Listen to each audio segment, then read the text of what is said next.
Hello everyone. Last class हम लोगों ने एप्लीकेशंस ऑफ इलेक्ट्रॉनिक इफेक्ट देखा था। एप्लीकेशंस में मैंने आपको डाइपोल मोमेंट बता दिया था और बॉन्ड लेंथ बता दिया था। एसआईआर इफेक्ट क्या था वो हमें देखना था एक्चुअल में। बट एसआईआर स्टार्ट करने से पहले मैं बॉन्ड लेंथ के एक दो क्वेश्चन और करा देता हूँ। लाइक उस दिन मैंने वो क्वेश्चन नहीं कराए थे, इसमें हाइपर कॉन्जुगेशन और रेजोनेंस साथ में आ रहा था। ठीक, तो आज अपन उसी रिलेटेड कुछ क्वेश्चन पहले स्टार्ट करते हैं, उसमें बॉन्ड लेंथ कंपेयर करते हैं, फिर अपन चलेंगे एसआईआर की तरफ और उसके बाद हमारा एप्लीकेशन खत्म हो जाएगा। फिर अपन स्टार्ट करेंगे next concept which is known as aromaticity या एरोमेटिक कंपाउंड क्या होता है वो अपन पढ़ेंगे आज। चलिए एग्जांपल लेता हूं मैं।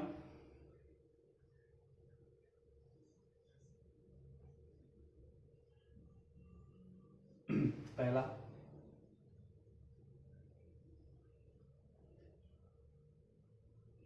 दूसरा,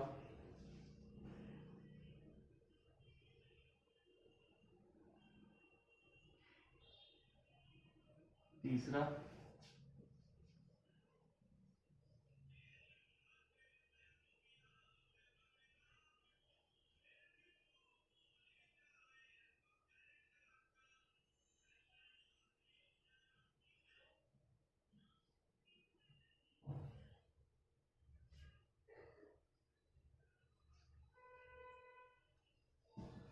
वन टू थ्री फोर, एक और ले लेते हैं।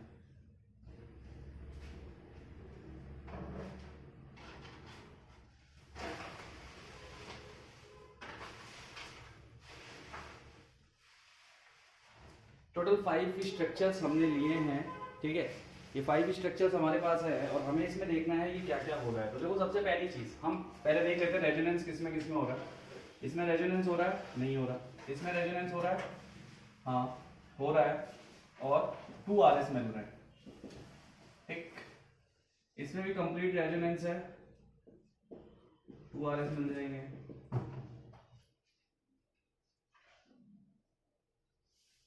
या फिर इसमें एक चीज और कर सकते हैं हम, एक ऐसे बना लो जिससे कि इसमें 3RS मिल रहा है। RS डिफरेंट करना है, 3RS मिल जाएंगे। इसमें रेजोनेंस नहीं है, इसमें भी रेजोनेंस नहीं है। 3 स्ट्रक्चर इसमें रेजोनेंस नहीं, तो इसमें अल्फा एच काउंट करो। Alpha H is equal to 3 3 2 2 6 8 10। Alpha H is equal to 10। इसमें 3 3 1। Alpha H is equal to 7। इसमें 3 3 3 3 2 2 6 9 12 14 16। Alpha H is equal to 16। Suppose ऐसा स्ट्रक्चर तुम्हारे पास आ जाए, उसमें तुम्हें वो बोले compare C double bond C या give bond length order of C double bond C.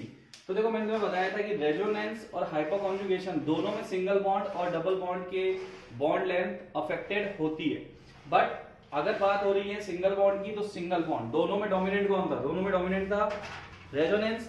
तो अगर सिंगल बॉन्ड की बात करेंगे तो हाइपर कॉन्जुगेशन वाला सिंगल बॉन्ड रेजोनेंस वाले से बड़ा होगा। क्यों बड़ा होगा? क्योंकि अगर बॉन्ड सिंगल बॉन्ड क्या होता है, सिंगल बॉन्ड की प्रॉपर्टी क्या है, सिंगल बॉन्ड रेजोनेंस हो या हाइपर कॉन्जुगेशन हो, दोनों से उसकी बॉन्ड लेंथ कम होती है, कम होती है। तो ऑब्वियस सी बात है, डोमिनेटिंग रेजोनेंस है तो रेजोनेंस से ज्यादा कम होगी।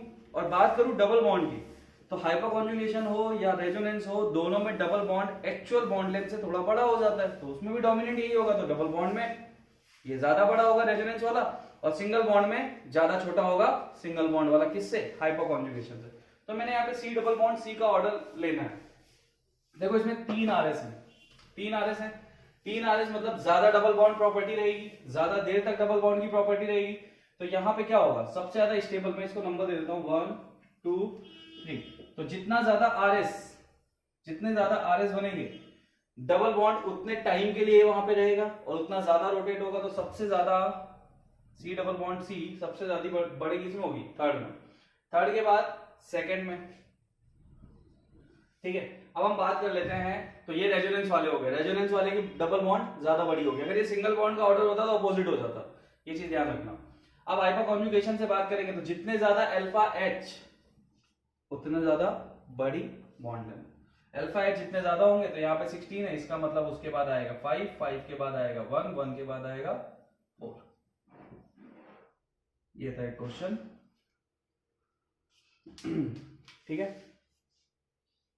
यानी कि तुम्हें क्या याद रखना है, तुम्हें सिर्फ इतना याद रखना है कि number of alpha H is directly proportional to double bond और number of alpha H is inversely proportional to single bond. अगर सिंगल बॉन्ड की बॉन्ड लेंथ पूछता तो अल्फा एच, वैसे जनरली इस स्ट्रक्चर में जितने भी हैं अगर अल्फा एच की बात करोगे तो डबल बॉन्ड ही आएगा, ऑब्वियस सी बात है, तो डबल बॉन्ड ही पूछेगा। और अगर बात हो रही है रेजोनेंस की तो जितने ज्यादा आर एस डबल बॉन्ड की लेंथ उतनी ज्यादा, और जितने ज्यादा आर एस सिंगल बॉन्ड की लेंथ उतनी कम।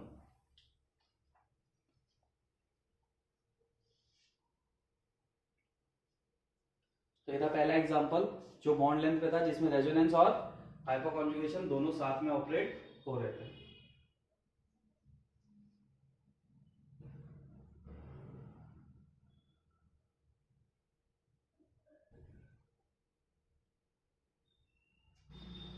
अब जैसे ये तो हो गई बात रेजोनेंस और इसकी, तो इसमें देखो ऐसे क्वेश्चन बहुत कम होते हैं, बट अगर हुए तो तुम्हें सिर्फ इतना सा याद रखना है कि दोनों केस में रेजोनेंस डोमिनेटिंग होगा। अगर रेजोनेंस हो रहा है तो रेजोनेंस ही डोमिनेटिंग होगा, सिंगल बॉन्ड की लेंथ उसी की ज्यादा कम होगी और डबल बॉन्ड की लेंथ रेजो वाले की ही ज्यादा होगी। एक एग्जांपल अपन लेते हैं, सपोज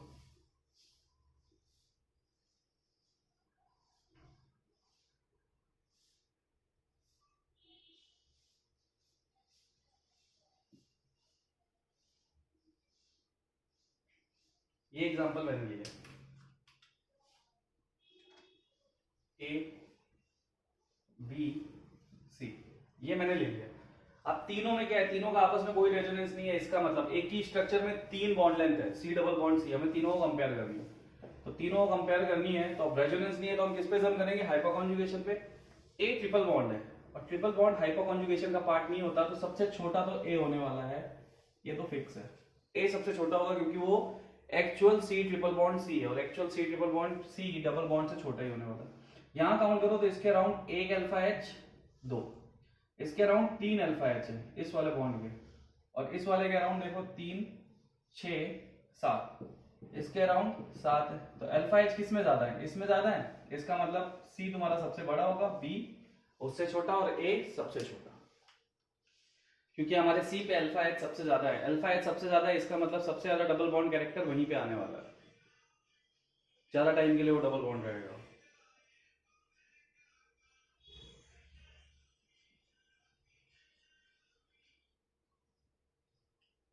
अब देखो होगा क्या, इस चीज को थोड़ा समझो क्यों ऐसा हो रहा है। सपोज यहाँ पे एक अल्फा एच है, मैं एक छोटे से एग्जांपल से समझा, ये एक अल्फा एच है, ये टूटेगा, ये आगे शिफ्ट होगा, तो ये बॉन्ड जो अभी डबल बॉन्ड था ये सिंगल बॉन्ड में कन्वर्ट हो रहा है, और डबल बॉन्ड से सिंगल बॉन्ड की लेंथ ज्यादा होती है। सेम है, जितने ज्यादा अल्फा एच होंगे वो डबल बॉन्ड उतनी बार ही तो सिंगल बॉन्ड में कन्वर्ट होगा, तो बॉन्ड लेंथ ऑटोमेटिक उसकी ज्यादा हो जाएगी। चलो ऐसे ही कुछ एक दो क्वेश्चन मैं तुम्हें देता हूँ, सॉल्व करना, और इसके क्वेश्चंस आते हैं एक्चुअल में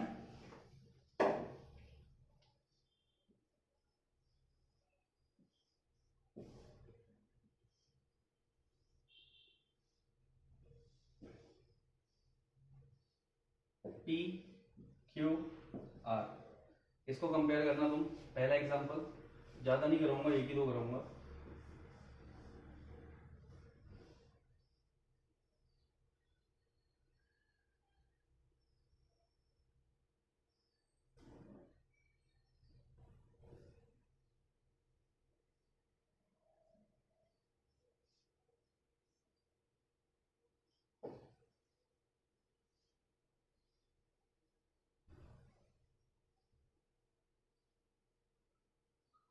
दो एग्जांपल, ठीक है, मान लो इसको ये A है, ये B है, ये C है, कंपेयर कर लेना दोनों क्वेश्चंस, और दोनों के अलग अलग आंसर देके ऑर्डर बता देना किस C डबल बॉन्ड C की बॉन्ड लेंथ ज्यादा है।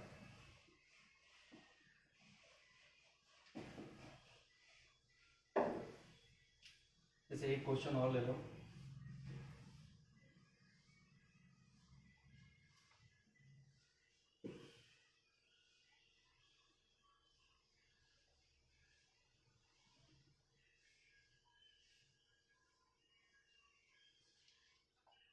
वन टू, ए और बी में ज्यादा कौन सी होगी, ए और बी में नहीं।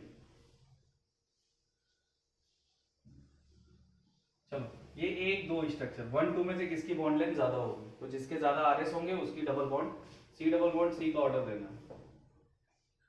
सी डबल बॉन्ड सी किसमें ज्यादा होगा, 1 और 2 में। और चाहो तो एक स्ट्रक्चर और ले लो, थर्ड।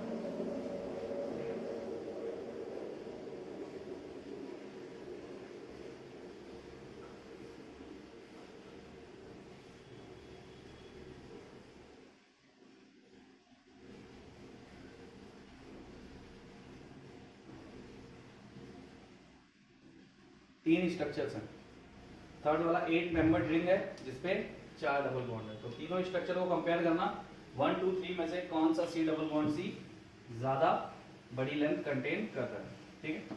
तो ये थे कुछ बॉन्ड लेंथ के क्वेश्चंस। अब हम चलते हैं अपना वो जो लास्ट वाला एप्लीकेशन बचा हुआ था, SIR इफेक्ट। SIR इफेक्ट को पढ़ते हैं कि SIR इफेक्ट क्या होता है।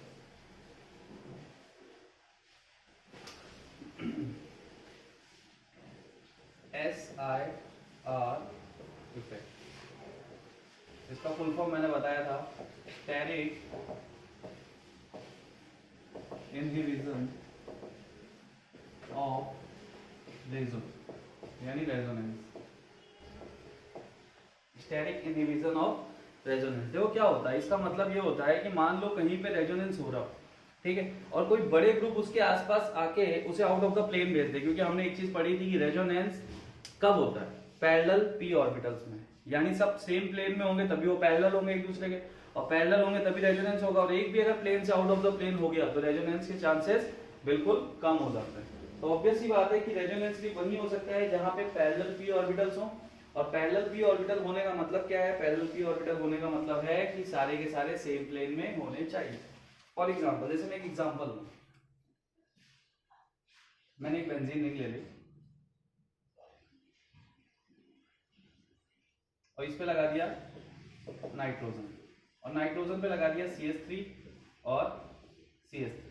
अब देखो NH2 को मैंने कंपेयर किया, जैसे NH2 है, NH2 ग्रुप है, इसको मैं कंपेयर कर दूं, यानी दोनों हाइड्रोजन पे मैं मिथाइल ग्रुप लगा दूं, तो अभी कोई प्रॉब्लम नहीं है। अभी कोई प्रॉब्लम क्यों नहीं है, क्योंकि ये ग्रुप एक्चुअल में बड़े हैं, लेकिन नाइट्रोजन पे कोई इफेक्ट नहीं डालेंगे, इसकी इलेक्ट्रॉन डेंसिटी आराम से नीचे जाएगी और ये यहाँ मूव करेगी और पूरा रेजोनेंस हो जाएगा, कोई प्रॉब्लम नहीं है इसमें। बट अगर मुझे इसमें SIR इफेक्ट दिखाना है तो SIR इफेक्ट कैसे जनरेट होगा कि मैं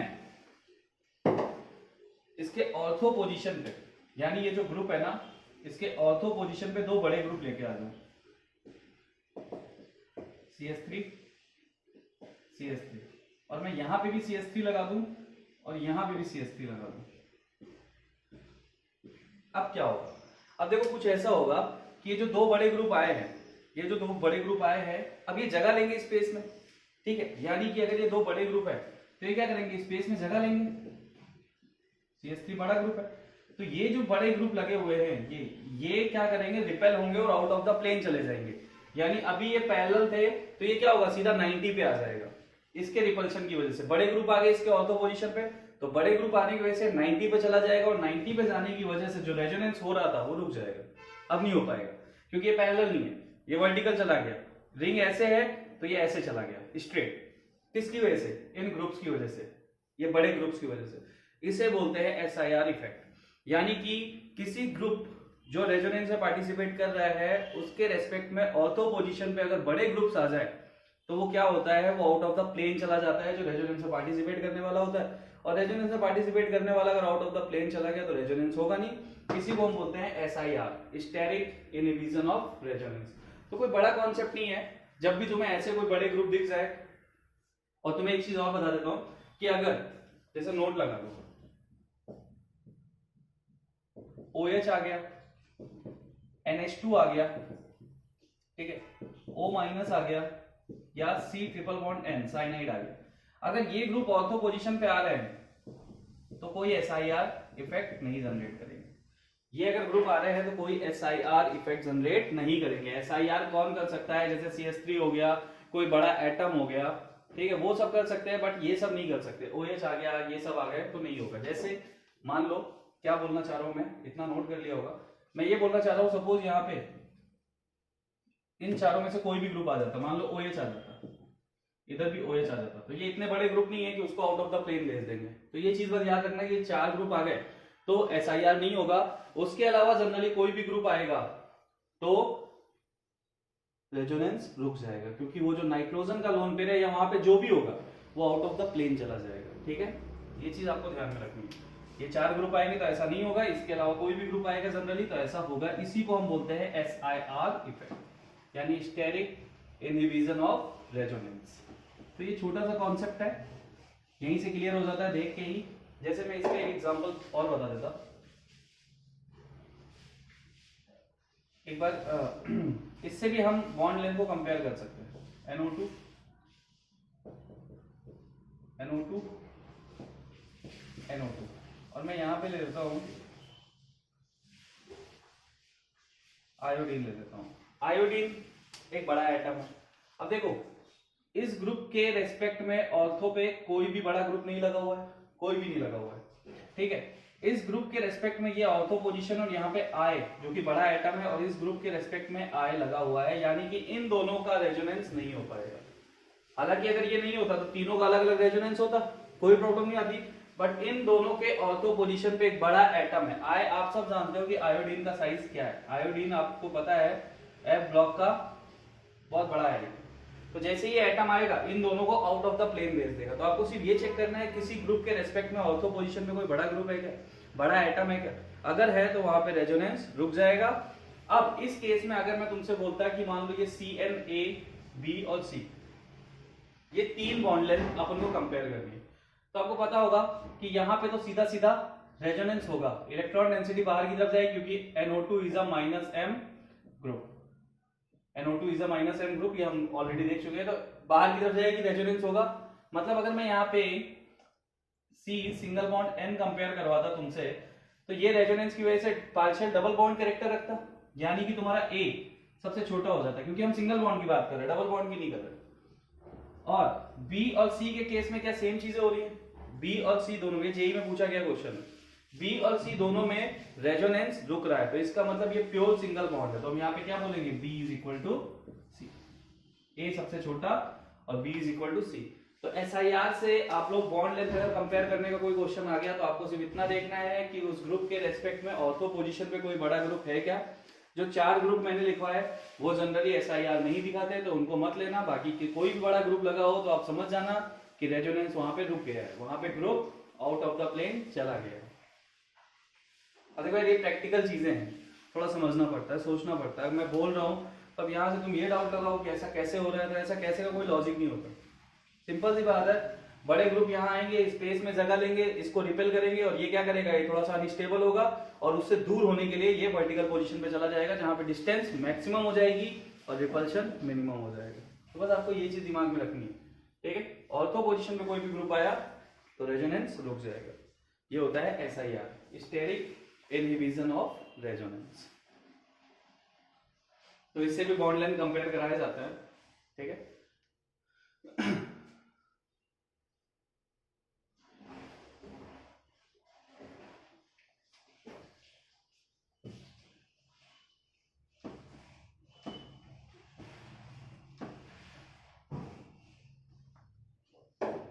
फॉर एग्जाम्पल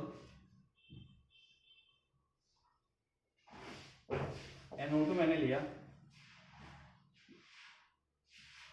NO2 मैंने लिया और यहां मैंने साइनाइड लगा दिया और यहां भी साइनाइड लगा दिया। अब साइनाइड के लगने से कोई प्रॉब्लम नहीं है, क्योंकि हमने देखा था साइनाइड स्टेरिक इनहिबिशन नहीं दिखाता। तो इसका मतलब ये भी रेजोनेंस से पार्टिसिपेट करेगा, ये भी रेजोनेंस से पार्टिसिपेट करेगा, दोनों आउट ऑफ द प्लेन नहीं जाएंगे।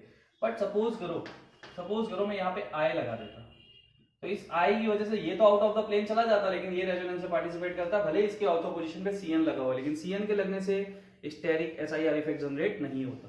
OH होता तो भी नहीं होता, O माइनस होता तो भी, ये ग्रुप बहुत छोटे होते हैं, ठीक है, तो इनसे कोई भी रिपल्शन जनरेट नहीं होता। बट अगर मैं इस साइड पे CH3 भी लगा दूं तो इस CH3 की वजह से आउट ऑफ द प्लेन चला जाता, फिर CN भी इफेक्टिव हो जाता, क्योंकि आउट ऑफ द प्लेन इसको जाना ही है। CH3 बड़ा ग्रुप है और इधर CN है, तो ये चीज याद रखो, ऑर्थो पोजीशन में बड़ा ग्रुप आया जनरली तो वो स्ट्रक्चर को आउट ऑफ द प्लेन फेंक देगा और वहां पे रेजोनेंस रुक जाएगा। तो ये एक कॉमन सा एग्जांपल है जिसे मैंने सारे ग्रुप्स लगा के बता दिए किससे होगा, इससे ये होगा, इसकी वजह से यहाँ कोई एसआईआर नहीं होगा और इसकी वजह से एसआईआर हो जाएगा। ठीक है, तो एसआईआर छोटा सा कॉन्सेप्ट है जिसे देख के ही समझ में आ जाता है कि भाई यहाँ पे एसआईआर हो रहा है कि नहीं हो रहा, और उससे अगर बॉन्ड लेंथ के क्वेश्चन आए तो बहुत ईजी होता है, क्योंकि बाकी वाले अगर रेजोनेंस से पार्टिसिपेट कर गया तो आपको पता ही है रेजोनेंस में डबल बॉन्ड सिंगल बॉन्ड का क्या होना है, लेकिन रेजोनेंस से पार्टिसिपेट नहीं कर रहा तो वो एक्चुअल में जो होगा वही होगा, या तो सिंगल बॉन्ड या डबल बॉन्ड, और ट्रिपल बॉन्ड का केस तो इतना होता नहीं रेजोनेंस में।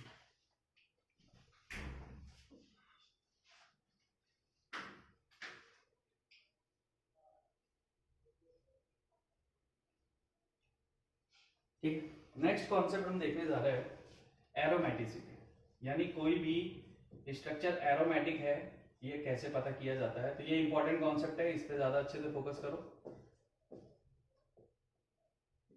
एरोमेटिसिटी, एरोमेटिसिटी की कुछ कंडीशंस हैं, अगर स्ट्रक्चर वो कंडीशन को सेटिस्फाई कर रहा है तो वो एरोमेटिक होगा ही होगा। ठीक है, तो कंडीशंस क्या क्या है वो देख लेते हैं। Condition number 1, structure must be cyclic and planar। Structure cyclic होना चाहिए और प्लानर होना चाहिए। ठीक, पहली condition. Condition number 2, condition number 2 क्या है?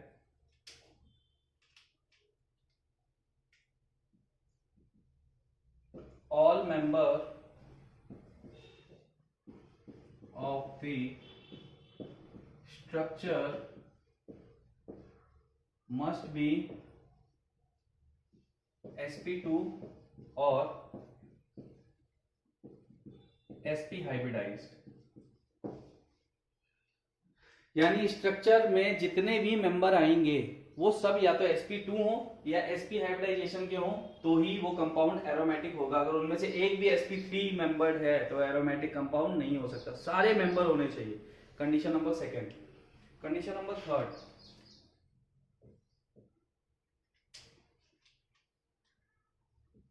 Close conjugation must be present. यानी कि अब सारे sp2 है या sp है तो आपको पता होगा sp2 है तो इसका मतलब वहां पे कॉन्जुगेशन होगा ही होगा, क्योंकि हमने अभी तक जितने भी कॉन्जुगेशन देखे उसमें sp2 के बीच में ही कॉन्जुगेशन हो रहा था। जैसे आपको मैं एक चीज बता देता, इसका एग्जांपल है बेंजीन। मैं आपको यहां से समझा देता हूं। बेंजीन ये एरोमेटिक कंपाउंड है। पहली condition, structure must be cyclic, cyclic है, स्ट्रक्चर साइक्लिक है। प्लानर, तो प्लानर वाला केस आप लोग मत सोचना ज्यादा, क्योंकि अगर किसी को स्टेबिलिटी मिल रही है और वो बाकी कंडीशंस को सेटिस्फाई कर रहा है तो वो प्लानिटी को अपने हिसाब से मैनेज कर लेता है, तो वो हमें नहीं देखने की जरूरत है। हम देख भी नहीं सकते कोई स्ट्रक्चर प्लानर है कि नहीं है। पहला साइक्लिक है, ऑल मेंबर, तो देखो सारे member sp2 sp2 sp2 sp2 sp2 sp2 और sp2 सब sp2 है। क्लोज कॉन्जुगेशन बिल्कुल है, अल्टरनेट पोजीशन पे डबल बॉन्ड है, क्लोज कॉन्जुगेशन भी प्रेजेंट है। तो ऐसे चेक किया जाता है। अभी हम क्वेश्चंस करेंगे, प्रैक्टिस करेंगे तो हमें क्लियर होगा कैसे क्या होता है। 4th number, number of pi electron is equal to 4n+2 4n+2 where n is equal to 0 1 2 3 dot dot dot, और इसी को हम बोलते हैं हकल्स रूल।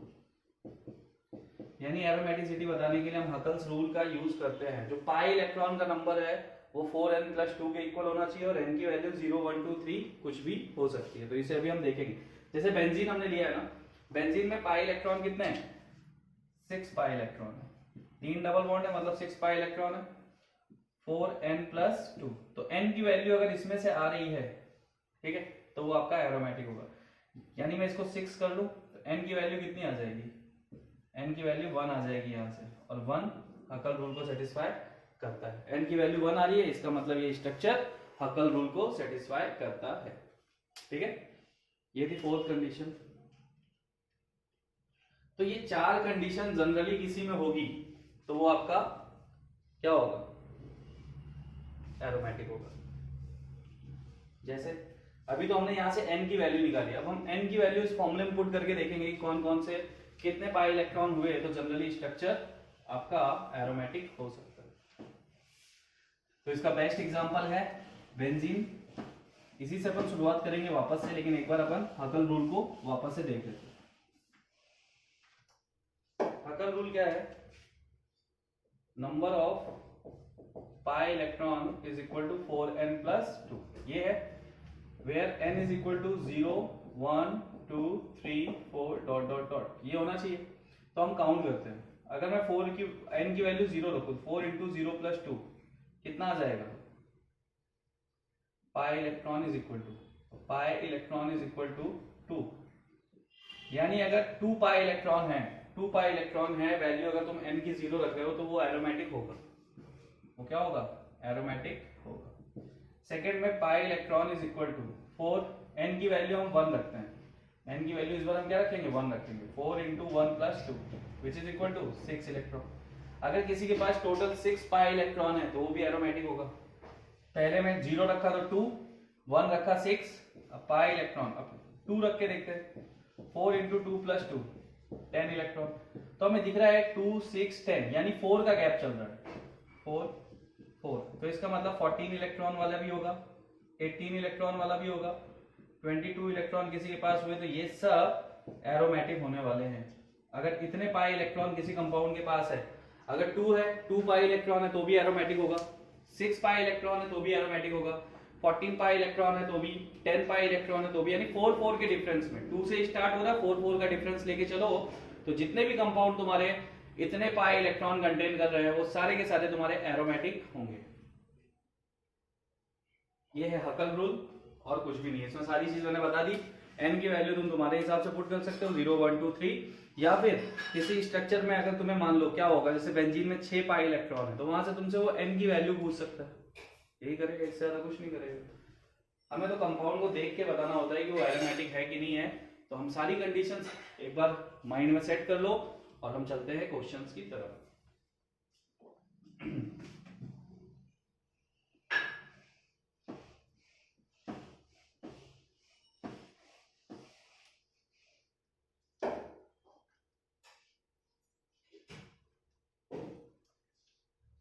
जैसे पहला एग्जांपल मैं लेता हूँ, बेंजीन से स्टार्ट करते हैं।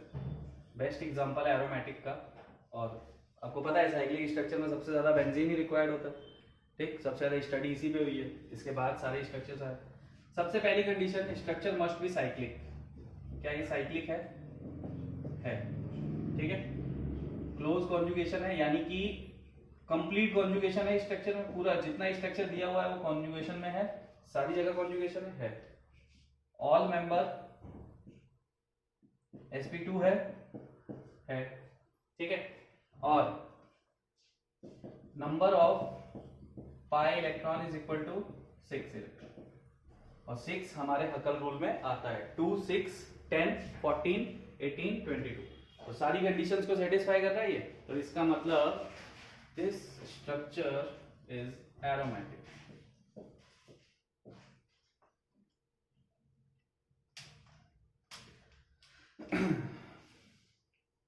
ठीक है, तो प्लानर, मैंने बोला प्लानर आप नहीं देख सकते कि स्ट्रक्चर प्लानर है कि नहीं है, बट यार जो इतनी कंडीशन को सेटिस्फाई कर रहा है वो क्या एक प्लानरिटी को सेटिस्फाई नहीं करवा देगा, कोशिश करेगा ना वो कि वो प्लानर हो जाए ताकि वो और ज्यादा स्टेबल हो जाए। मैंने आपको पहले बताया कि एरोमेटिक कंपाउंड सबसे ज्यादा स्टेबल माने जाते हैं, यानी पूरे ऑर्गेनिक में अगर कोई कंपाउंड एरोमेटिक है और उसके बाद कोई दूसरा कंपाउंड एरोमेटिक नहीं है तो एरोमेटिक वाला सबसे ज्यादा स्टेबल होगा, ये चीज ध्यान रख लेना। पहले एरोमेटिक वाला, फिर रेजोनेंस वाले, और उसके बाद हाइपोकॉन्जुगेशन, और उसके बाद इंडक्टिव, ये स्टेबिलिटी का ऑर्डर है। एरोमेटिक, देन रेजोनेंस, रेजोनेंस में जो भी रूल हो, जैसे इक्वल रेजोनेंस ज्यादा स्टेबल होता है, ठीक है, फिर जिसके ज्यादा नंबर ऑफ आरएस हुए, फिर हाइपोकॉन्जुगेशन, फिर इंडक्टिव इफेक्ट, ऐसे स्टेबिलिटी का ऑर्डर होता है। लेकिन सबसे ज्यादा स्टेबल एरोमेटिक कंपाउंड्स ही होते हैं।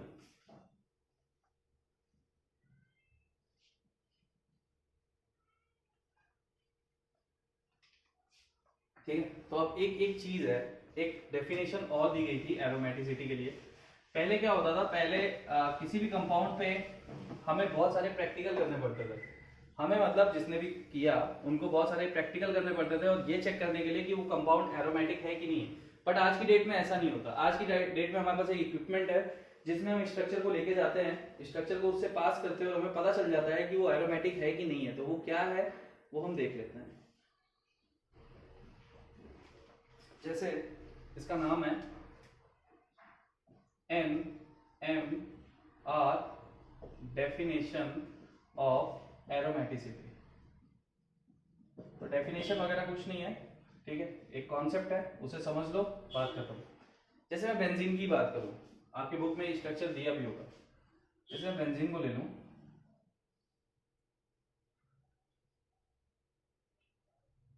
मैं इसको थोड़ा सा 3D में ऐसा अपन इमेजिन करेंगे, लाइक ये रिंग प्लेन में पड़ी हुई है, ठीक है, ऐसे पड़ी हुई है, ऐसे।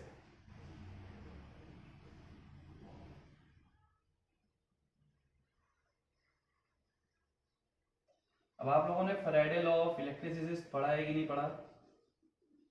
ठीक है, नहीं पढ़ा है तो भी एक चीज ध्यान रख लो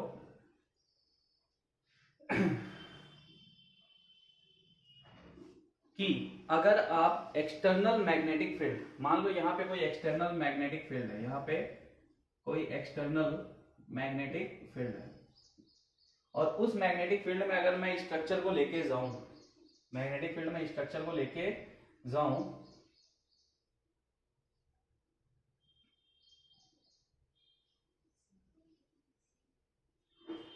और मैग्नेटिक फील्ड में ले जाने के बाद, मैग्नेटिक फील्ड में ले जाने के बाद अगर इंड्यूस्ड रिंग करंट जनरेट हो जाए किसी स्ट्रक्चर में, इंड्यूस्ड रिंग करंट जनरेट हो जाए,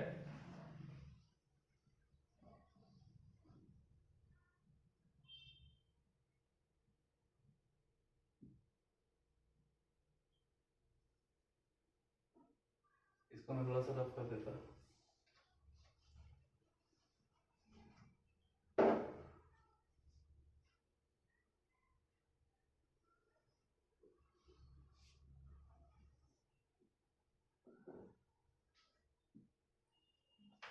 अगर मैं लेके गया और इसकी वजह से क्या हो, इसकी वजह से रिंग में इंड्यूस्ड रिंग करंट जनरेट हो गया, ठीक है, इंड्यूस्ड रिंग करंट अगर जनरेट हो गया तो वो रिंग आपकी एरोमेटिक होगी। तो ये हमारे बस का नहीं है, ये मतलब ऐसा नहीं, ये एक इक्विपमेंट है जिसके पास हम स्ट्रक्चर को लेके जाते हैं, वहां पे एक्सटर्नल मैग्नेटिक फील्ड होती है, हम स्ट्रक्चर को उससे पास करते हैं, और अगर ये ring induced ring current generate कर दे, ठीक है, इंड्यूस्ड करंट का मतलब क्या होता है, जैसे आप लोग सोचो आप मैग्नेटिक है, ठीक, आप किसी भी मैग्नेट को मैग्नेटिक फील्ड से लेके जाओ तो वहां क्या होगा, जैसे आप लोग पढ़ोगे आगे, ठीक, तो अभी आप लोगों को सिर्फ इतना याद रखना है कि अगर किसी रिंग को तुम एनएमआर इस इक्विपमेंट से पास करते हो एक्सटर्नल मैग्नेटिक फील्ड की प्रेजेंस में, और वहां पे इंड्यूस्ड रिंग करंट अगर जनरेट हो गया तो वो रिंग तुम्हारी एरोमेटिक होगी। ये लेटेस्ट डेफिनेशन है, ये लेटेस्ट प्रोसेस है जिसमें हमें ज्यादा एफर्ट्स नहीं लगाने पड़ते किसी भी कंपाउंड के एरोमेटिसिटी को चेक करने के लिए, बट हमारे पास वो इक्विपमेंट नहीं है, ठीक, तो हमें जो भी स्ट्रक्चर दिए रहेंगे वो बोर्ड पे दिए रहेंगे और हमें वहां से बताना है कि वो एरोमेटिक है कि नहीं है, तो हमें उन कंडीशंस पे फोकस करना है। बट एक टाइप की डेफिनेशन है, ये डायग्राम बना होता है तो हम बड़ा कंफ्यूज हो जाते हैं कि ये डायग्राम क्या है कैसा है, तो कुछ नहीं है, सिर्फ स्ट्रक्चर के एरोमेटिक होने के लिए एक एक्सपेरिमेंट किया जाता है जो 2 मिनट में बता देता है कि स्ट्रक्चर आपका एरोमेटिक है कि नहीं है। बट हमारे पास ऐसा कोई इक्विपमेंट नहीं है जिससे हम बता सके कि हम स्ट्रक्चर को 2 सेकंड में बता दें कि एरोमेटिक है कि नहीं है। तो हमें वहां पे क्या करना होता है, हमें सिर्फ और सिर्फ कंडीशंस सेटिस्फाई करवानी होती है। अगर स्ट्रक्चर सारी कंडीशन सेटिस्फाई कर रहा है तो वो एरोमेटिक होगा। ये कॉन्सेप्ट मैंने आपको बता दिया, इसे बना देना। और किसी को इसका ज्यादा नॉलेज लेना हो तो आपके पास बुकलेट वगैरह होगी, बुकलेट में जाके खोल के पढ़ लेना, वही चीजें लिखी हुई हैं जिसको मैंने शॉर्ट में बताया, उससे ज्यादा कुछ नहीं है वहां पे।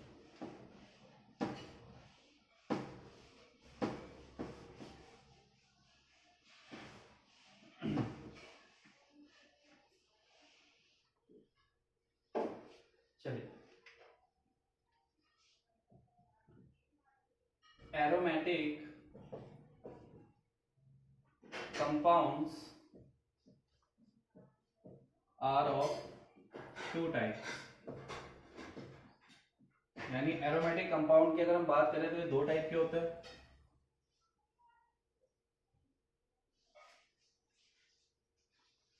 एक होते हैं बेंजेनॉइड्स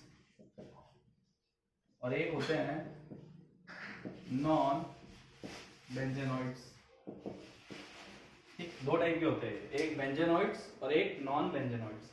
बेंजेनॉइड्स क्या होते हैं? बेंजेनॉइड्स वो होते हैं those structures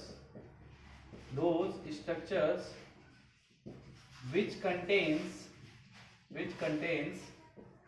at least one benzene ring। Benzenoid वो स्ट्रक्चर होते हैं जो एटलीस्ट एक बेंजीन रिंग तो कंटेन करते हैं। नॉन बेंजेनॉइड क्या होता है? Those structure which do not contains any benzene ring। So benzenoids are those which contains at least one benzene ring, और नॉन बेंजेनॉइड वो होते हैं जिसके पास कोई भी बेंजीन रिंग नहीं होती। तो ये दो टाइप के एरोमेटिक कंपाउंड होते हैं और इसी पे हमें बात करनी है। तो बेंजेनॉइड्स के बहुत लिमिटेड एग्जांपल है। बेंजेनॉइड के एग्जांपल क्या क्या है देखो, यहां से कुछ कॉमन नेम भी तुम्हें पता चलेगा।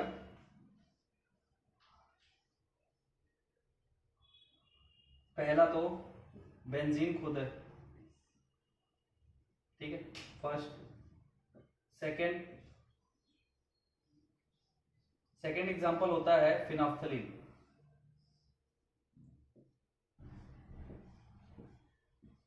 इसका नाम होता है फिनोल्फथलीन।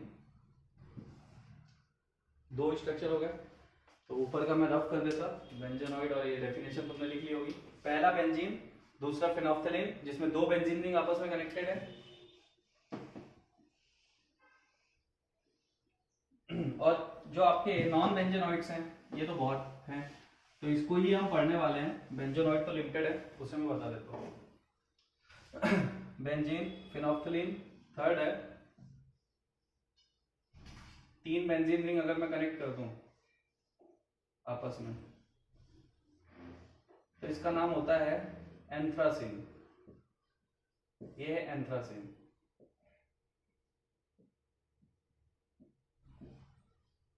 ये है एंथ्रासीन। और तीन ही रिंग आपस में और कनेक्ट होती हैं। एक और स्ट्रक्चर है ऐसा ही,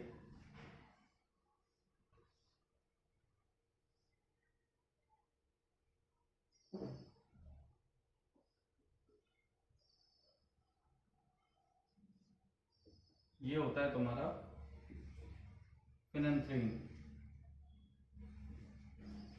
ठीक है। ये है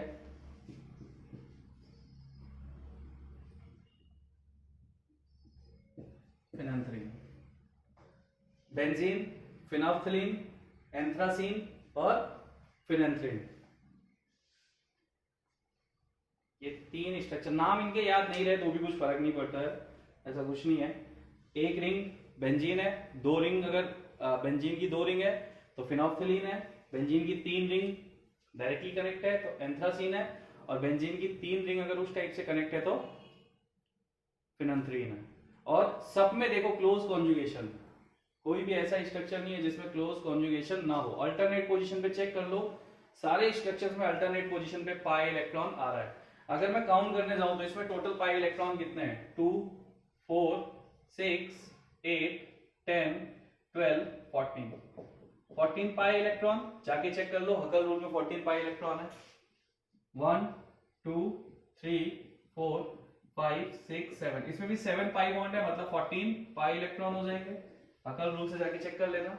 1, 2, 3, 6 पाई इलेक्ट्रॉन, 1, 2, 3, 4, 5, 10 पाई इलेक्ट्रॉन। तो ये सारे के सारे हकल रूल को सेटिस्फाई कर रहे हैं, सारी कंडीशन को सेटिस्फाई कर रहे हैं। तो ये तुम्हारे सारे के सारे कौन से एरोमेटिक कंपाउंड है। और एरोमेटिक में कौन से कंपाउंड है? एरोमेटिक में बेंजेनॉइड टाइप कंपाउंड्स हैं। यानी इन सबको हम क्या नाम देते हैं, इन सबको हम नाम देते हैं बेंजेनॉइड्स।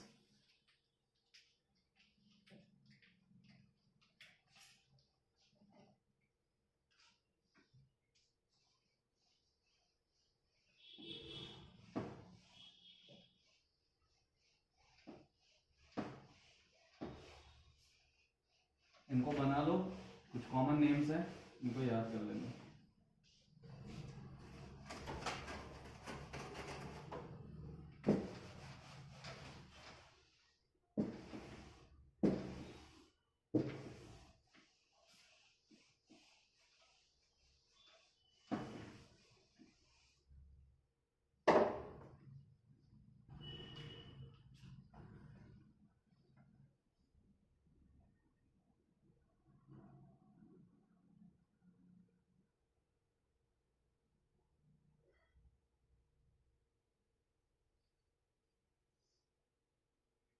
चलिए अगर हम बात करें नॉन बेंजेनॉइड्स की, तो नॉन बेंजेनॉइड्स कौन से होने वाले हैं? नॉन बेंजेनॉइड्स वो स्ट्रक्चर होंगे जिसमें बेंजीन रिंग नहीं होगी। तो ऑलरेडी हम दो एग्जांपल तो कर चुके हैं पहले भी, जिसको मैंने एरोमेटिक लिखवाया था रेजोनेंस के केस में। पहला है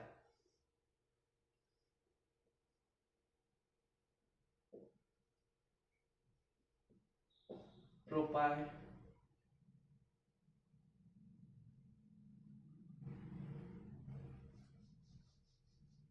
ठीक है, प्रोपाइलिन कार्बोकेटाइन। इसको हम सबने देखा है, प्रोपाइलिन कार्बोकेटाइन। पहली चीज हम चेक कर लेते हैं कंडीशन को सेटिस्फाई कर रहा है, साइक्लिक है, ये भी sp2 है, ये भी sp2 है, ये भी sp2 है, sp2 सारे मेंबर हैं, ठीक है।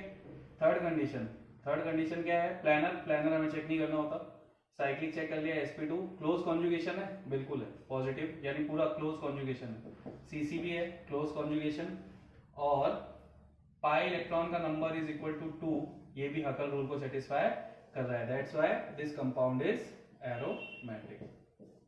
सारी कंडीशन को सेटिस्फाई कर रहा है, कंपाउंड एरोमेटिक होगा।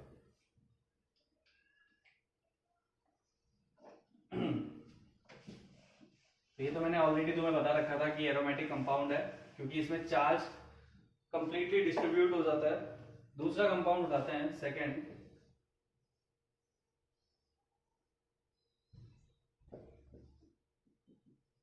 चलो इस कंपाउंड के बारे में कितने लोग क्या बोलते हैं, इस कंपाउंड को एक बार सॉल्व करके देखो कि तुम बता सकते हो कि एरोमेटिक है या नहीं है। जितने लोग कर सकते हो वीडियो पॉज करके कर लेना, जितने नहीं कर सकते हो देखो इधर। पहली चीज, साइक्लिक है, क्लोज कॉन्जुगेशन है, ये यहां जाएगा, पॉजिटिव चार्ज यहां, मतलब हर टाइप से क्लोज कॉन्जुगेशन हो सकता है।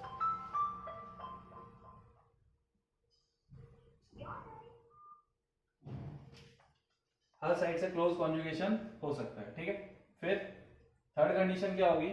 Third condition cyclic close conjugation, all membered sp2 है, सारे sp2 है, चेक कर लेना। आपको पता है पॉजिटिव चार्ज अगर किसी पे है तो sp2 होता है, नेगेटिव चार्ज है तो भी sp2 होता है, और फ्री रेडिकल हुआ तो भी sp2 होता है। ये भी हो गया। Number of pi electron is equal to 2 electron, यानी n की वैल्यू कितनी होगी? 0। 4n + 2 में n की वैल्यू कितनी हो जाएगी? 0। तो ये भी एक एरोमेटिक कंपाउंड है।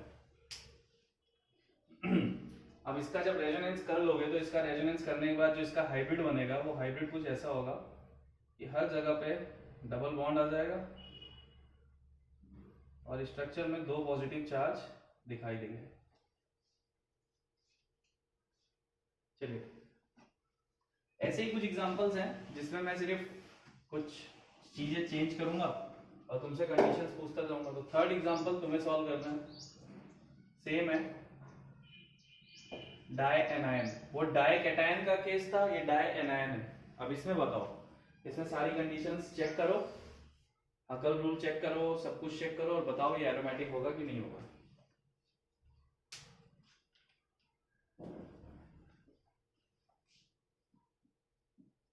साइक्लिक है, ऑल मेंबर्ड sp2 है, क्लोज कॉन्जुगेशन है, कैसे? ये यहाँ आएगा, ये यहाँ चला जाएगा, पूरा कॉन्जुगेशन है। चाहे तो ये यहाँ आए, यहाँ चला जाए, क्लोज कॉन्जुगेशन है। जब तुम क्लोज कॉन्जुगेशन, अब देखो रेजोनेंस में नहीं बताऊंगा इसमें, वो तुम्हें पता है ऑलरेडी, मैं रेजोनेंस बहुत अच्छे से समझा चुका हूँ। तो रेजोनेंस तुम करके क्लोज कॉन्जुगेशन चेक कर लोगे, और वैसे ही दिख समझ में आ जाता है। अल्टरनेट पोजीशन पे अगर पाई इलेक्ट्रॉन है तो रेजोनेंस होगा, क्लोज कॉन्जुगेशन है, ये हम जानते हैं। ठीक, sp2 हो गया, क्लोज कॉन्जुगेशन हो गया। Pi electron is equal to, अब नेगेटिव चार्ज या लोन पेयर, ये पाई इलेक्ट्रॉन में काउंट होता है लेकिन पॉजिटिव चार्ज नहीं होता। तो 2 यहाँ है, 2 यहाँ है, 2 यहाँ है, 6 इलेक्ट्रॉन, यानी n की वैल्यू 1 है। तो सारी कंडीशंस को ये फॉलो कर रहा है। तो इसका मतलब ये भी क्या है, ये भी एक टाइप का एरोमेटिक कंपाउंड है।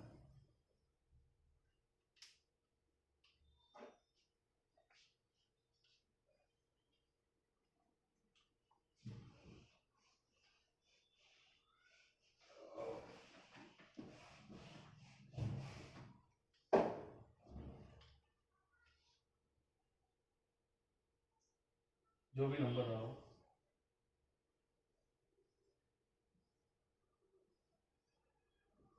Five membered ring with positive charge, 5 membered ring with positive charge, बताओ एरोमेटिक होगा?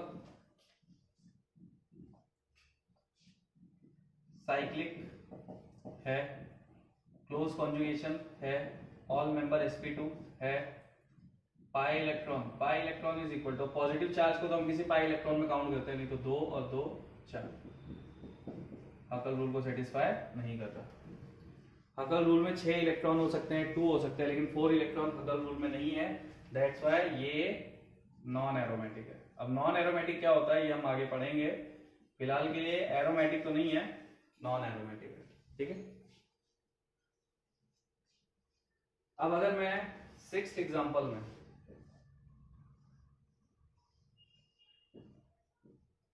नेगेटिव चार्ज ले लूं तो, अब बताओ, ये होमवर्क है तुम्हारे लिए कि एरोमेटिक होगा कि नहीं होगा। 7 नंबर, अब कुछ होमवर्क है तुम्हारे लिए।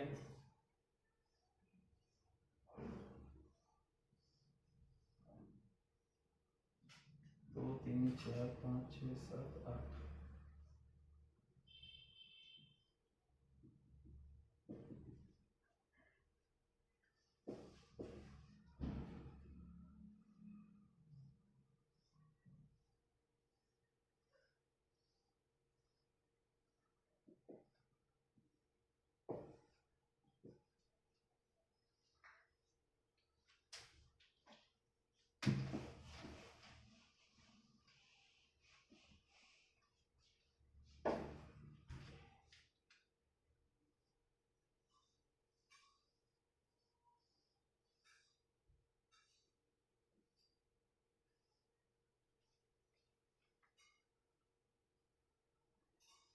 ये 9 नंबर है।